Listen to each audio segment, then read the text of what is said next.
ತುಪ್ಪ ಯಾವ ಅನ್ನಕ್ಕೆ ತಾನೇ ರುಚಿಯಾಗಲ್ಲ. ಬಿಸಿ ಬಿಸಿ ಅನ್ನಕ್ಕೆ ತುಪ್ಪ ಹಾಕಿ ಪಲ್ಯ ಸೇರಿಸಿ ಅಥವಾ ಉಪ್ಪಿನಕಾಯಿ ಸೇರಿಸಿ ಅಥವಾ ಚಟ್ನಿ ಪುಡಿ ಸೇರಿಸಿ ಅಥವಾ ಸಾರು ಹಾಕಿ ಸಾಂಬಾರು ಹಾಕಿ ಏನು ಮಾಡಿದ್ರೂ ಚೆನ್ನಾಗಿರುತ್ತೆ.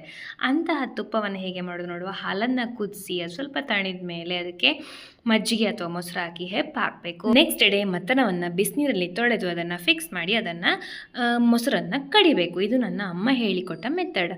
ಬೆಣ್ಣೆ ಬರ್ತಿಲ್ಲ ಅಂದರೆ ಸ್ವಲ್ಪ ನೀರು ಸೇರಿಸಿದಾಗ ಈ ಥರ ಗಟ್ಟಿ ಬೆಣ್ಣೆ ಬರ್ತದೆ. ಇದನ್ನು ಉಂಡೆಗಳನ್ನಾಗಿ ಮಾಡಿ ಇದನ್ನು ನೀರಲ್ಲಿ ತೊಳ್ಕೊಳ್ಬೇಕು. ಹೀಗೆ ಸುಮಾರು ದಿನ ನೀವು ಸ್ಟೋರ್ ಮಾಡೋದಾದರೆ ಚೆನ್ನಾಗಿ ಅದನ್ನು ತೊಳೆದು ಅದನ್ನು ಫ್ರೀಸರಲ್ಲಿ ಇಟ್ಕೊಳ್ಳಿ. ಸೊ ಒಂದು 2 ವಾರ ಅಥವಾ 1 ವಾರ ಆದಮೇಲೆ ಈ ಥರ ಬೆಣ್ಣೆಯನ್ನು ಚೆನ್ನಾಗಿ ಒಂದು 7 ರಿಂದ 8 ಬಾರಿ ತೊಳೆದು ಅದನ್ನು ಬಿಸಿ ಮಾಡಬೇಕು. ಬಿಸಿ ಆಗಬೇಕಾದ್ರೆ ಫಸ್ಟಿಗೆ ತುಂಬ ನೊರೆ ಬರ್ತದೆ. ಅದಾದಮೇಲೆ ಅದು ಕಡಿಮೆ ಆಗ್ತಾ ಹೋಗುತ್ತೆ. ಈ ಥರ ನೋಡಿ ಬೆಣ್ಣೆ ಕರಗಿ ಮತ್ತು ಯೆಲ್ಲೋ ಕಲರ್ ತುಪ್ಪ ಆಗ್ತದೆ. ಇದಿನ್ನು ಕೆಂಪು ಕಲರ್ ಆಗಿ ಬದಲಾಗಬೇಕು. ಅದರ ಅಡಿಯಲ್ಲಿರೋದು ಕುಂಕುಮ ಬಣ್ಣಕ್ಕೆ ಬರಬೇಕು. ಆವಾಗ ತುಪ್ಪ ಆಗಿದೆ. ನನ್ನ ಅಮ್ಮ ಹೇಳಿಕೊಟ್ಟಾಗೆ ನಾನು ಸ್ವಲ್ಪ ನೀರನ್ನು ಸ್ಪ್ರಿಂಕಲ್ ಮಾಡ್ತೇನೆ. ಮತ್ತು ಒಂದು ಬಿಳಿ ಬಟ್ಟೆಯಲ್ಲಿ ಅದನ್ನು ಸೋಸಿಕೊಂಡು ಅದನ್ನು ಗಾಜಿನ ಬಾಟಲಲ್ಲಿ ಸ್ಟೋರ್ ಮಾಡ್ತೇನೆ. ನಿಮಗೆ ಶುದ್ಧವಾದಂತಹ ತುಪ್ಪ ಬೇಕಾದರೆ ನಮಗೆ DM ಮಾಡಿ. ಶುದ್ಧವಾದಂತಹ ದೇಸಿ ಹಸುವಿನ ತುಪ್ಪ ನಮ್ಮ ಭಾವಲೋಕದಲ್ಲಿ ಲಭ್ಯವಿದೆ.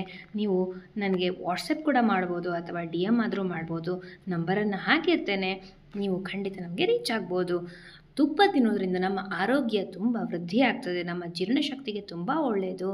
ನೀವು ನಮಗೆ ಬೇಕಾದರೆ DM ಮಾಡಿ. ಹಾಗೆ ಫುಲ್ ವಿಡಿಯೋ ಬೇಕಿದ್ದರೆ ನಮ್ಮ ಯೂಟ್ಯೂಬ್ ಚಾನಲ್ ಇದೆ, ಅದನ್ನು ಖಂಡಿತ ನೋಡಿ.